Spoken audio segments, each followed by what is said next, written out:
இல்லை, மத்திய அரசு தானே இதை வாங்கி நம்மளுக்கு தந்துக்கிட்டு இருக்காங்க. கச்சா எண்ணெய் வாங்குவது கொள்முதல் செய்கிற அவங்க தான் பண்ணுறாங்க. அதை எப்படி வாங்க வேண்டும்? இப்போ ரஷ்யாவில் நிறையா வாங்குகிறோம், நம்ம ஏற்கனவே குறைச்சிட்டாங்க, இப்போ அதிகப்படியாக வாங்கப்பட வேண்டும். அவர்கள் வாங்கி நாட்டுக்கு நம்ம தட்டுப்பாடான நிலை உருவாக்குவதற்கு மத்திய அரசு தான் கட்டாயம் முடிவெடுக்கப்பட வேண்டும் என்பதை அழுத்தம் கொடுத்துருக்கிறோம். கையிருப்பு அதிகப்படுத்தி நடவடிக்கை எடுத்தாலே போதும், சிறப்பாக வந்துடும். நன்றி.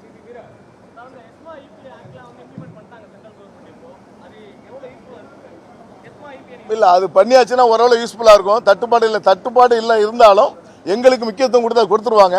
கொடுக்கின்ற பொழுது எல்லா ஹோட்டல்லையும் பொருள் கிடைக்கும்.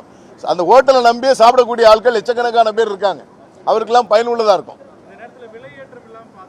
இல்லை, நாங்கள் அது விலையேற்றது, இந்த தற்காலிக விலையேற்றுவது என்பது நாங்கள் வச்சுக்கிறதே இல்லை. எப்போவுமே கொரோனா காலத்திலும் சரி, இந்த காலத்திலும் சரி, மக்களுக்கு ஏதுவான தரமான பொருளை கொடுக்கணும், நியாயமான விலையில் கொடுக்கணும் எங்களுடைய கோரிக்கை. தவிர இந்த கேஸை காரணம் காமிச்சு விலையேற்றுங்கிறது கிடையவே கிடையாது.